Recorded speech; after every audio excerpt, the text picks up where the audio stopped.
Today is 10 November 2021. Iris Cole, founder of Healing the Divide, had released a press statement stating that they are suing SPH for false statements. So Healing the Divide have started legal proceedings against SPH for falsehoods. In particular, it is targeting the two false statements that SPH has made in an article published by Salma Khalid on 7 August 2021. And the two false statements are whereby she claimed that it's only fair to protect vulnerable in Singapore against COVID-19 spread by unvaccinated people, and she also claimed that people who are not vaccinated face a much higher risk of getting infected and spreading the disease. So this is the article that's being targeted in the lawsuit by Healing the Divide against SPH for publishing falsehoods. So when I see the press release by Healing the Divide that they are suing SPH for falsehoods, my immediate reaction is, yes, it's about time. This is because throughout COVID pandemic, the mainstream media in Singapore, in particular Channel News Asia and Straits Times, have been publishing some statements that are starting to not look true anymore and they are very hard to believe. Let's look at what they have been publishing. Okay, Channel News Asia published this article on 29 October 2021, whereby it states your unvaccinated friend is about 20 more times to infect you with COVID. But we have read research from some doctors and scientists who actually have found that vaccinated people spread COVID virus as much, if not more, than unvaccinated people. So this statement could be false. Let's look at another article that Straits Times has published, whereby Kenneth Mark said, the unvaccinated are 14 times more likely to become seriously ill and die if infected.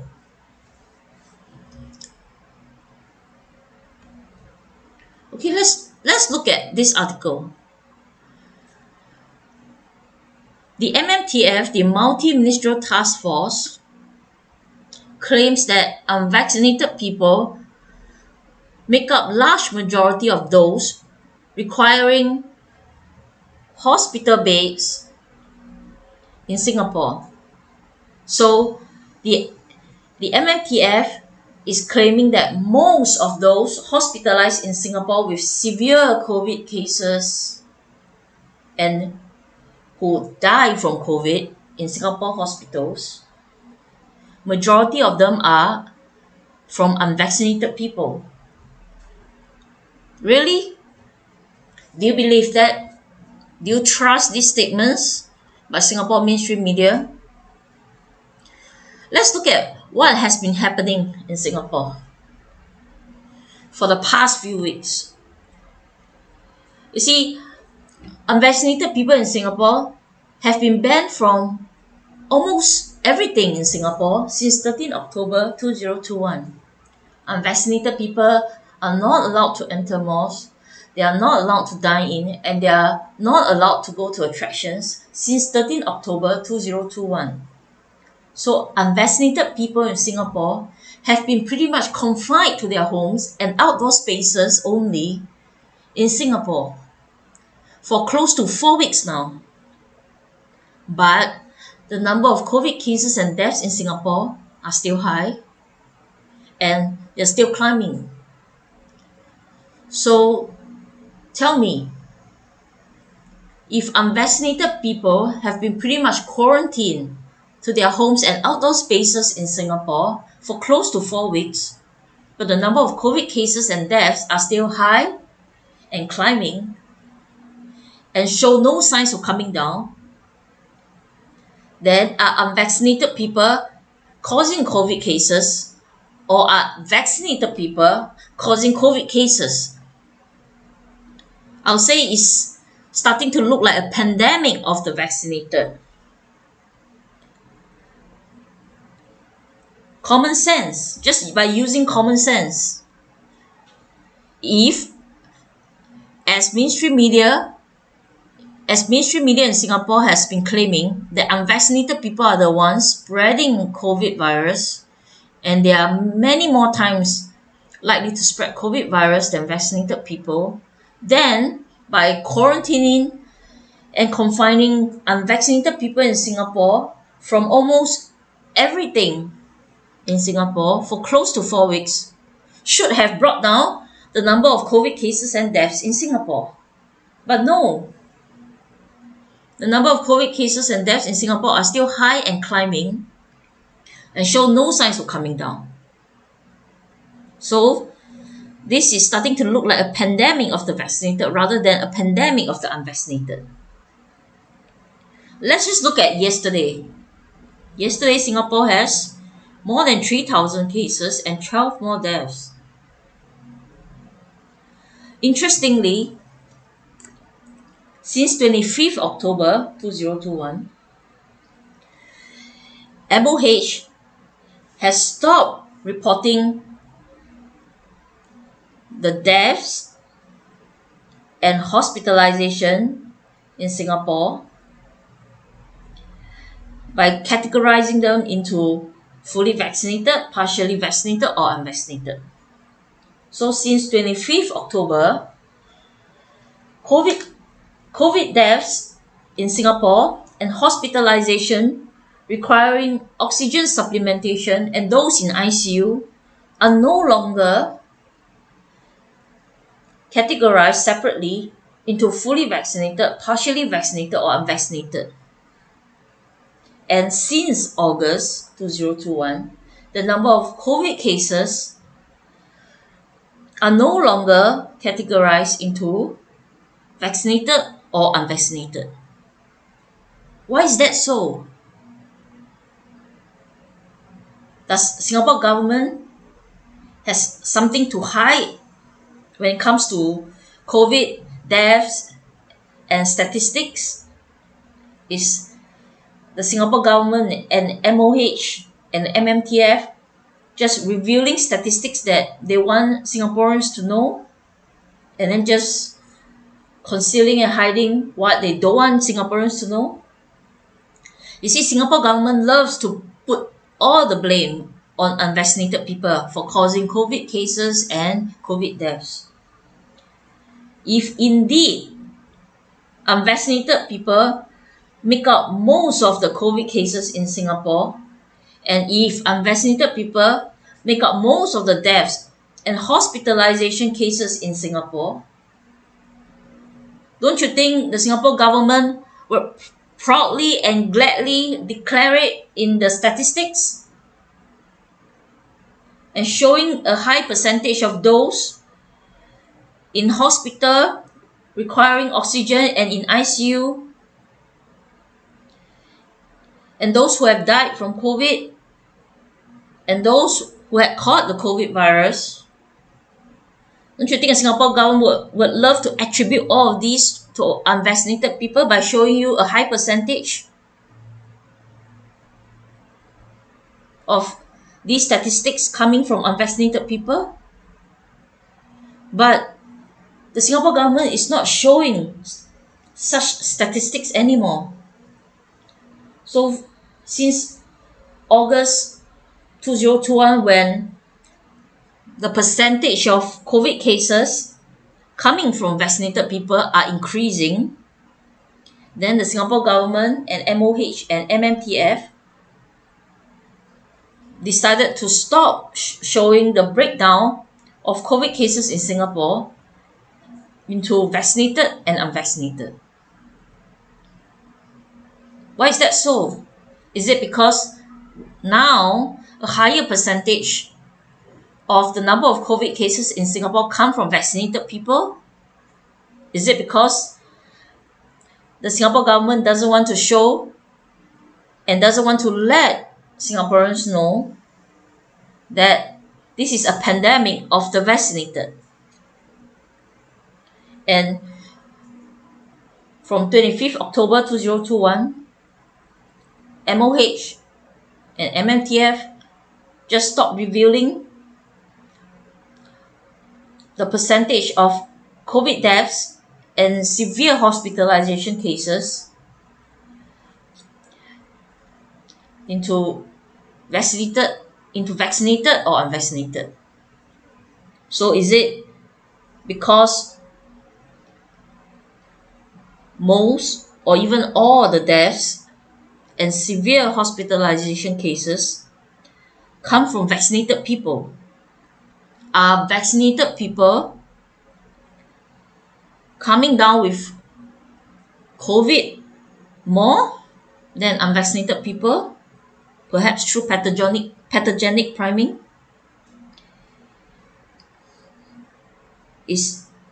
Are vaccinated people making up more of COVID cases and deaths because they are catching COVID more?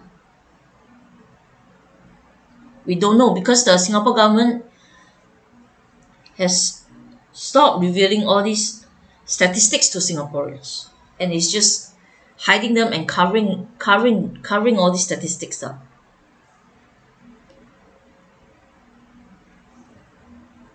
So that is a reasonable assumption that most of the COVID cases and deaths and hospitalizations come from vaccinated people. Otherwise, the Singapore government will proudly and gladly declare that most cases and deaths and severe hospitalization cases come from unvaccinated people. Okay, let's just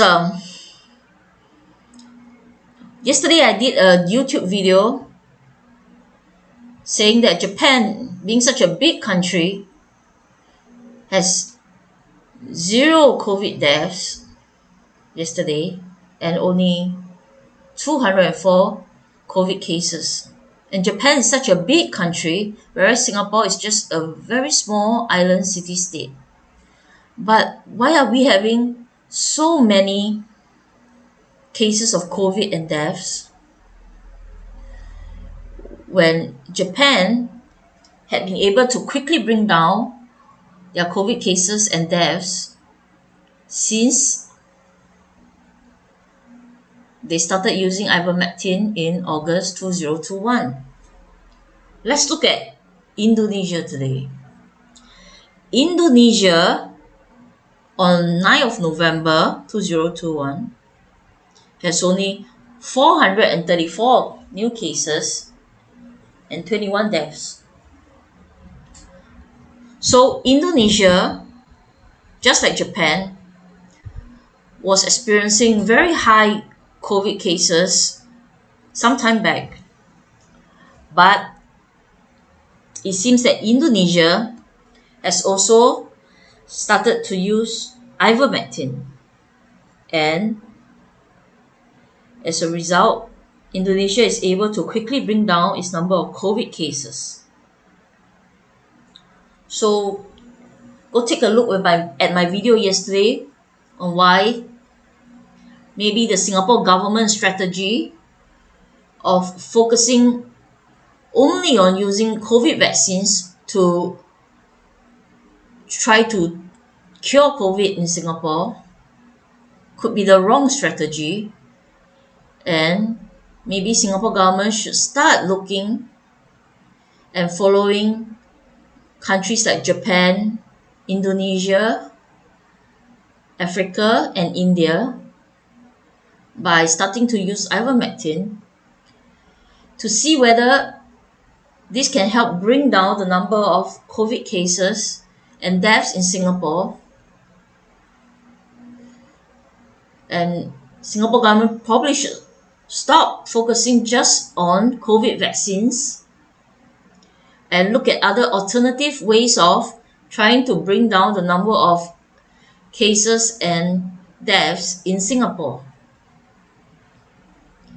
Actually, the number of COVID cases and deaths in Singapore started to spike up very high after Singapore has started focusing on forcing COVID vaccines onto a large part of the Singapore population. So the higher vaccinated Singapore is, the higher our COVID cases and deaths.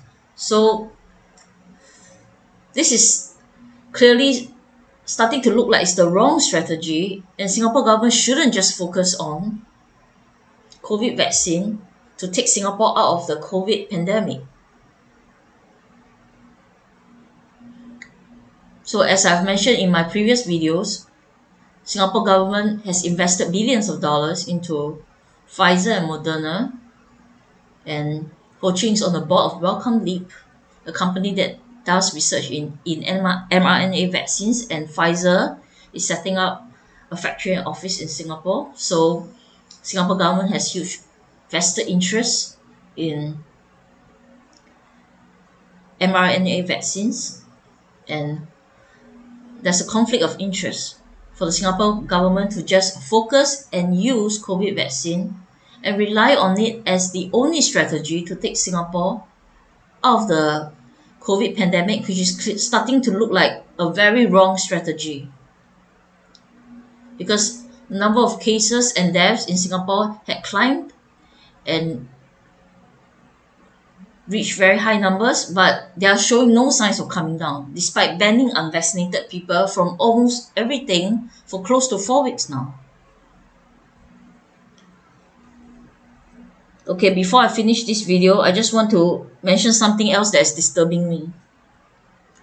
We're starting to see posts on social media whereby the Singapore government is just sending patients home to recover from COVID.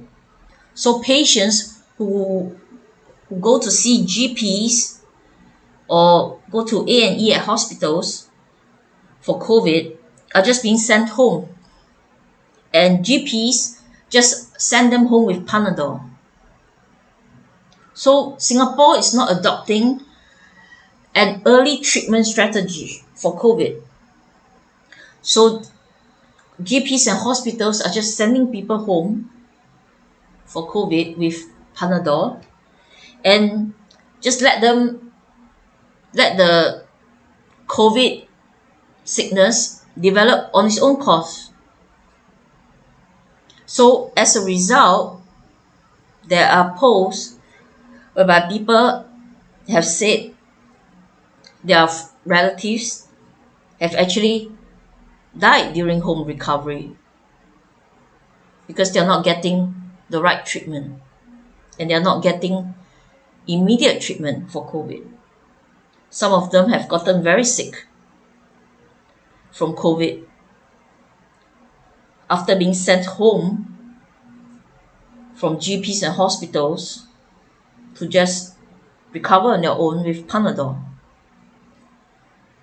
So early treatment for COVID is very important, and this has been mentioned by many doctors and scientists. And GPs and hospitals shouldn't just be sending people home with Panadol if they are coming down with COVID. There are many ways to treat COVID, and if you treat COVID early, most people will recover well. So the GPs and hospitals and MOH should start looking at early treatment of people with the right medicine and right remedies, maybe like ivermectin, vitamin D, vitamin C, zinc, quercetin. There are many even natural remedies and TCM remedies that can be used to treat COVID. So the Singapore government is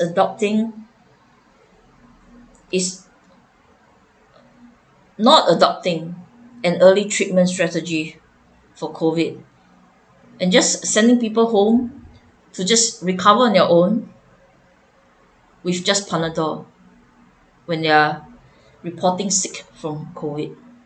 And that is clearly the wrong strategy, because it's very disturbing that some people have fallen very sick after being sent home to just recover on their own, and some have reported their relatives dying.